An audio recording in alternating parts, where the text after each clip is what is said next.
इन बात को ध्यान से सुनिएगा।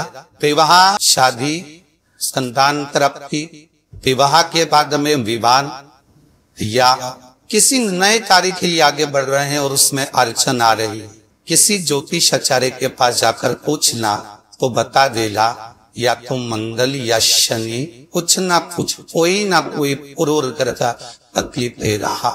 ज्योतिषाचार्य के पास जाएंगे, जितने भी ग्रह हैं, चाहे राहु हो, केतु हो, मंगल हो, शनि हो, बुध हो, भूम हो, सूर्य हो, ये सारे जो ग्रह हैं ये शंकर भगवान के शिवलिंग के पास में विराजमान है। शिवलिंग के पास हम विराजमान, कभी मौका मिल जाए, विवाह शादी में देरी हो रही हो या कोई नया कार्य चालू कर रहे हो उसमें देरी हो रही हो या कोई सर्विस के लिए नौकरी के लिए जा रहे हो और वो कार्य नहीं हो रहा हो, तो एक धतूरा, केवल एक धतूरा, उस धतूरे को फोड़कर उसके अंदर का फल निकाल, उस फल को शिवलिंग पर चढ़ा, एक लोटा जल शंकर भगवान को समर्पित कर।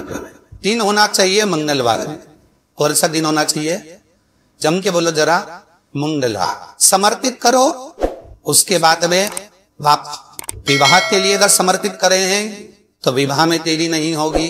व्यवसाय और व्यापार के लिए अगर नौकरी के लिए समर्पित करे हैं तो उसमें देरी हो। और आज भी नियम है हमारा, जिसकी थेरेपी नहीं चलती हो, प्रॉपर्टी से जुड़ा हुआ काम करते हो या लोहे से जुड़ा हुआ करते हो या फैक्ट्री आदि हो, नहीं चल रहा, तो हनुमान जी के उल्टे पांव का सिंदूर लीजिए और हनुमान जी के दूसरे नंबर पे भाई गतिमान का नाम लीजिए। किसका नाम लेना है? गतिमान। गतिमान का नाम लेकर फैक्ट्री के बाहर या फैक्ट्री पर एक स्वस्तिक का निर्माण कर दीजिए। हनुमान जी के उल्टे पांव पे सिंदूर और गतिमान का नाम ले। कभी आपकी फैक्ट्री कोई काम नहीं निकालेगी, उन्नति की ओर ही निकल जाएगी, कभी काटे की ओर नहीं जाएगी। रतिमान, केतुमान, मतिमान, ये जितने भी नाम है हनुमान जी के भाइयों के, ये सब कल्याण कर, एक नाम कल्याण कर दे। महाराज जी, वो जिन बच्चों को निमोनिया हो जाता है ना, वो सर्दी का होता रहता है, बहुत सर्दी बच्चों को बड़ी रहती है, तो वो हर दिन 5 दिन में वापिस तोड़ते डॉक्टर के पास लेके जाओ, फिर डॉक्टर के पास ले। यदि बच्चे को सर्दी ज्यादा होती है, निमोनिया ज्यादा होता हो, ठंड का कोका ज्यादा रहता हो, तो पीपल के 5 पत्ते महाराज उस पर तिलक लगाकर हनुमान जी के तीसरे नंबर के भाई प्रतिमान का नाम लेकर, प्रतिमान का नाम लेता है, बच्चे की छाती पर एक वस्त्र से उसको बांध दीजिए, रात्रि भर बंदे रहने दीजिए। मारे बस 3 बार बांधना है, उसके बाद सर्दी का मुर्ता नहीं देता, बच्चा स्वस्थ।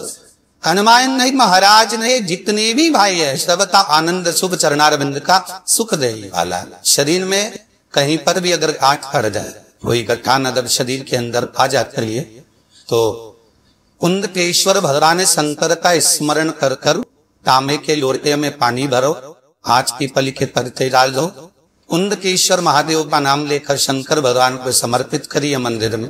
उसी पानी को झेल कर ले आइए, उसी जल को पीना चालू कर दीजिए, दांत गलना चालू हो जाता है, हमारा शरीर निकायत नहीं है। कुंदकेश्वर भगवान का स्मरण करने का माता पार्वती ने विदल और उत्पल को जब कुंभुक का प्रहार करा, वही कुंभुक को भगवान शंकर के चुनार बिंद ने जाकर पड़ा, तो शिव जी का नाम कुंदकेश्वर। और मेरा तीव्र निवेदन है आप सब संतान के लिए, औलाद के लिए, जब सब दौर से हार जाओ तो शिव महापुराण का कोई उपाय अवश्य कर देखना, आपको मिली। वो शंकर किसी को खाली नहीं छोड़ता, आपको दिए बिना नहीं रहे। बहुत बड़ा कुल रोग हुए, आपको बहुत बीमारी आ गई है, घेर ली है, जा नहीं रही है, तो प्रयास करो बेलपत्री के पेड़ के नीचे सरसों के तेल कर घी कर दिया तो ना लगाओ, और थोड़ी सी सत्सत बेलपत्री के पेड़ के चारों तरफ भटकते रह जाओ। आज के जमाने में बहुत नौटंकी, बहुत नाटक, बहुत छल छेदर कपट बेईमानी प्रपंच छबला साहब दुनिया में इतना प्रपंच फैला हुआ है कि जहां देखो मैं इनका लोग लूटने के लिए तैयार बैठे हैं। किसी के चक्कर में मत पड़ो, शिव के चक्कर में शंकर का नमोदर करो, शिव का बहन करो, शंकर का स्मरण करो। महाराज स्कंद पुराण कहती है, शिव महापुराण की कथा कहती है, अग्नि पुराण कहती है, नर्मदा पुराण कहती है, लिंग पुराण कहती है कि बेलपत्री के वृक्ष के नीचे, नीचे तो नीचे वो भी जाने तो यहाँ तक वर्णन किया शिव महापुराण में, तो बेलपत्री का जो फल होता है ना, बेल कहते हैं अगर किसी व्यक्ति के यहाँ लक्ष्मी की कमी होती है, संपदा की कमी होती है, जिसके यहाँ पैसा नहीं आता, धन नहीं आता, तो बेल का जो फल होता है, बेलपत्री का जो फल होता है, उस फल के बूदे को, बेलपत्री के फल का बूदा निकाल लो, गाय के घी में उसको डुबो लो, माता लक्ष्मी के लिए अग्नि में आहुति दीजिए। महाराज शाम के समय पर सूर्यास्त के पहले ये जो आहुतियां हम बेले के बूदे के फल की गाय के घी में डुबोकर माता लक्ष्मी और भगवान विष्णु के नाम से देते हैं, महाराज लक्ष्मी की कभी कमी नहीं आती, संपदा बढ़ती है। एक प्रयोग और करकर देखना, तभी अगर मौका मिले आपको तो प्रयोग करकर देखिए।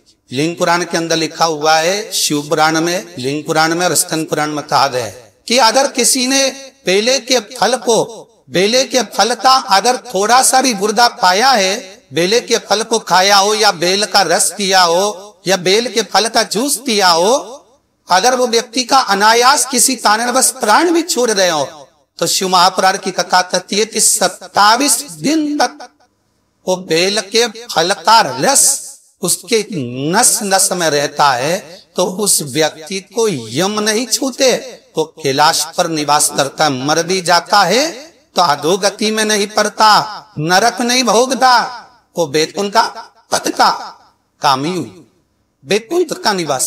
ये जो शिव जी को चढ़ती बेलपत्री हुई, शमी पत्र हुआ, मदार का पुष्प, कांकरे का जो पुष्प हुआ, ये सब साधारण नहीं है।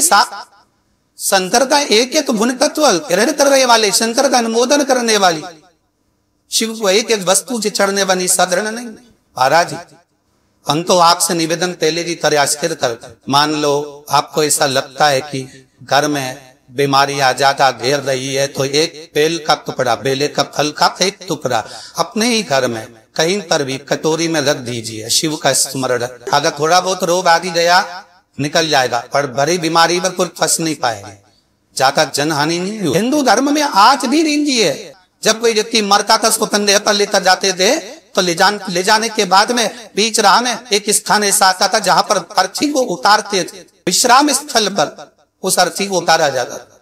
और वो केवल विश्राम स्थल ऐसे नहीं होता था, वहां पर बेलपत्री का पौधा होता था, बेल होता था, उस बेलपत्री के वृक्ष की छांव उस मुर्दे पर भी पड़ जाती थी, तो उसको यम की कैद रही हो, इसलिए उस बेलपत्री के पौधे के नीचे उसको विश्राम दिया जाता। बेलपत्री के पौधे के नीचे उसको विश्राम कर दिया। शिवाय नमस्तुभ्यम, सब बोलिए एक बार जमकर, श्री शिवाय नमस्तुभ्यम।